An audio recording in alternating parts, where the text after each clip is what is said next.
Audio Jungle. भीषण गर्मी में मानव भी अपनी पूरी क्षमता से कार्य नहीं कर पाते।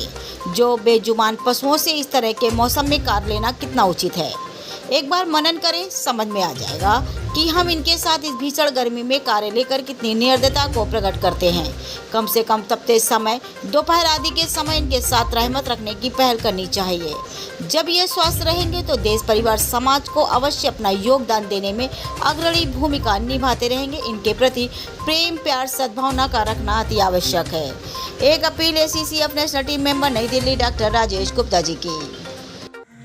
भीषण गर्मी में एक मानव भी जो है अपनी पूरी क्षमता से कार्य नहीं कर पाता और रुक के कार्य करता है, थकावट हो जाती है, गर्मी में परेशानी हो जाती है। मगर हम सब मानव इंसान को भी अपनी इंसानियत को जगा के रखना चाहिए। आप सब लोगों ने कभी कभी गौर किया होगा, देखा होगा कि सड़क पर एक भीषण धूप में, तपतपी धूप में लोग वाहन में अपने बेजुबान पशुओं को लगाकर भार ढोते हैं और भारी भारी वजन रखकर उनको सड़क पर इधर से उधर सामान ले जाते हैं।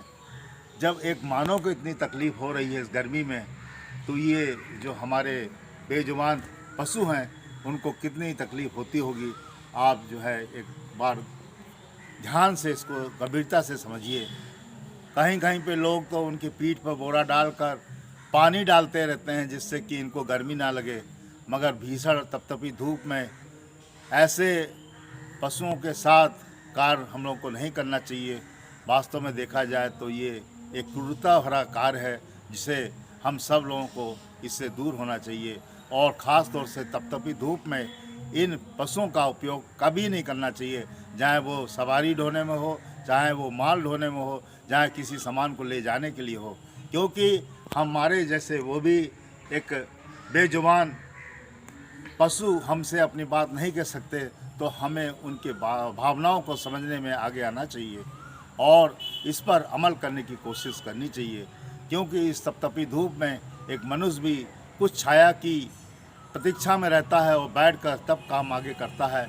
ऐसे में इन बेजुबान पशुओं के लिए तो अति आवश्यक है कि हम इनके साथ सद्भावना और सहानुभूति के कार्य करें और इनको ऐसा न सताएं जिससे इनको तकलीफ़ हो। आइए हम सब लोग इनके प्रति प्रेम, प्यार और ऐसी जागृति पैदा करें कि ये हमारे लिए एक ऐसे मित्र बन के रहें जो हमारे देश, समाज और परिवार के लिए भी एक अभिन्न अंग होते हैं, जो हमारी रोजी रोटी को चलाते हैं। फिर भी अगर हम इनके प्रति दया भाव रखेंगे तो इनका जीवन बहुत अच्छा होगा और जिसका प्रतिफल और आशीर्वाद हम मानव को भी मिलने में कोई देरी नहीं होगी। और वास्तव में ये सब चीज़ की लगन से और ध्यान से इस पर ध्यान देना चाहिए और इस पर अमल करना चाहिए। जय हिंद, जय भारत।